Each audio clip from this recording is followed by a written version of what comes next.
ಚಿತ್ರದುರ್ಗ ಜಿಲ್ಲಾ ಪಂಚಾಯತ್ ಸಭಾಂಗಣದಲ್ಲಿ ನಿನ್ನೆ ಸಂಸದ ಗೋವಿಂದ ಕಾರಜೋಳ ಅಧ್ಯಕ್ಷತೆಯಲ್ಲಿ ಕೇಂದ್ರ ಪುರಸ್ಕೃತ ಯೋಜನೆಗಳ ಜಿಲ್ಲಾ ಅಭಿವೃದ್ಧಿ ಸಮನ್ವಯ ಹಾಗೂ ಉಸ್ತುವಾರಿ ಸಮಿತಿ ದಿಶಾ ಪ್ರಗತಿ ಪರಿಶೀಲನಾ ಸಭೆ ನಡೆಯಿತು.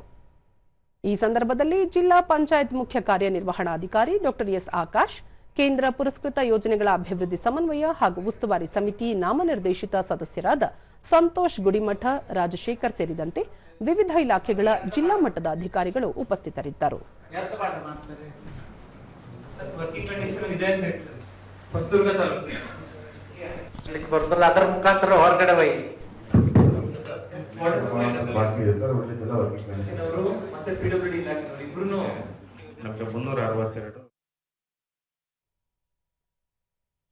ದೂರದರ್ಶನದೊಂದಿಗೆ ಸಂಸದ ಗೋವಿಂದ ಎಂ ಕಾರಜೋಳ, ಕೇಂದ್ರ ಸರ್ಕಾರದ ಯೋಜನೆಗಳಿಗೆ ಸಂಬಂಧಿಸಿದ ಆದೇಶಗಳನ್ನು ಕಟ್ಟುನಿಟ್ಟಾಗಿ ಪಾಲಿಸಬೇಕೆಂದು ಅಧಿಕಾರಿಗಳಿಗೆ ಸೂಚನೆ ನೀಡಲಾಗಿದೆ. ಮುಖ್ಯವಾಗಿ ಈ ವರ್ಷ ಬರದ ಸಮಸ್ಯೆ ಎದುರಾಗಿರುವ ಹಿನ್ನೆಲೆಯಲ್ಲಿ ನೀರಿನ ಅಭಾವ ಉಂಟಾಗದಂತೆ ಕ್ರಮಗಳನ್ನು ಕೈಗೊಳ್ಳಬೇಕೆಂದು ಆದೇಶಿಸಿರುವುದಾಗಿ ತಿಳಿಸಿದರು. ಜಲಜೀವನ್ ಮಿಷನ್ ಅಡಿ ಮಂಜೂರಾಗಿರುವ ಕಾಮಗಾರಿಗಳನ್ನು ಶೀಘ್ರವಾಗಿ ಪೂರ್ಣಗೊಳಿಸಬೇಕು.